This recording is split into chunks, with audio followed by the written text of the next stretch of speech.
कबीर चरित्र बोध पृष्ठ 1834-1835 पर लिखा है कि बादशाह सिकंदर ने 13 गाड़ी खाली पुस्तक कबीर जी के पास लाकर कहा कि 2.5 दिन में लिख दे तो मानूंगा कि यह परम संत तथा सिद्ध है। कबीर जी ने उनके ऊपर अपनी लाठी घुमा दी तथा कहा कि ले जाओ, लिख दी है। उनमें पूर्ण विवरण था, मुसलमान धर्म का, हिंदू धर्म का तथा अन्य आध्यात्मिक संपूर्ण ज्ञान लिखा गया था। बादशाह ने काजियों मुल्लाओं के दबाव में उनको दिल्ली में आदर के साथ पृथ्वी में दबवा दिया। कबीर ग्रंथ में लिखा है कि जब मुक्तामणि साहिब का समय आएगा और उसका झंडा दिल्ली में गड़ेगा, तब वे पुस्तकें पृथ्वी से बहिर्गत बाहर निकाली जाएंगी। सो मुक्तामणि साहब का अवतार वंश धर्मदास के वंश की 13वीं पीढ़ी में होगा, तब वंश गुरु गद्दी दिल्ली में स्थिर होगी।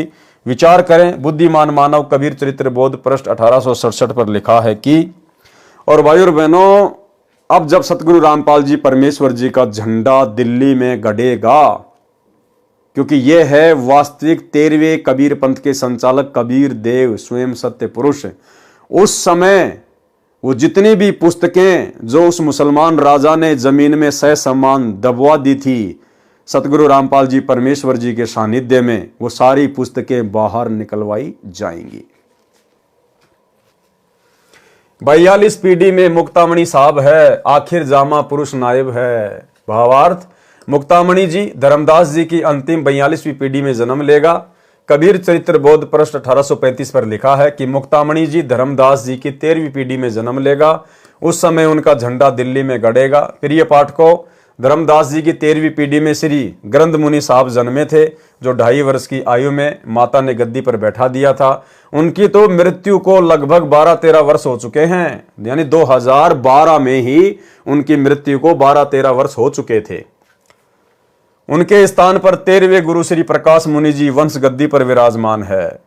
आज तक यानी 2013 तक तो धर्मदास जी की वंश गद्दी वालों का झंडा दिल्ली में गड़ा नहीं है। इससे सिद्ध हुआ कि धर्मदास जी की वंश गद्दी वाले तो भ्रमित ज्ञान तथा गलत साधना करके जनता को कालजाल में फंसाकर परमेश्वर कबीर जी के दोषी तथा पाप के भागी बन रहे हैं। उनको चाहिए कि वे कबीर सागर के उन अंगों को पढ़ें जिनमें स्पष्ट किया है कि मैं स्वयं 12वें पंथ में प्रकट होऊंगा, मैं स्वयं 12वें पंथ में प्रकट होऊंगा। उस समय सब पंथ मिटाकर एक पंथ 13वां पंथ चलाऊंगा। तो आज 13वां पंथ किसने चलाया? सतगुरु रामपाल जी ने। तो किसके विषय में कहा गया है कि 12वें पंथ में वे स्वयं प्रकट होंगे? सतगुरु रामपाल जी परमेश्वर जी के बारे में। ये वचन उस समय सत्य सिद्ध होगा जब कलयुग 5505 वर्ष पूरा हो जाएगा। कलयुग सन 1997 में पूरा हो जाता है। वह 13वां पंथ मुझदास रामपाल दास द्वारा चलाया जा रहा है।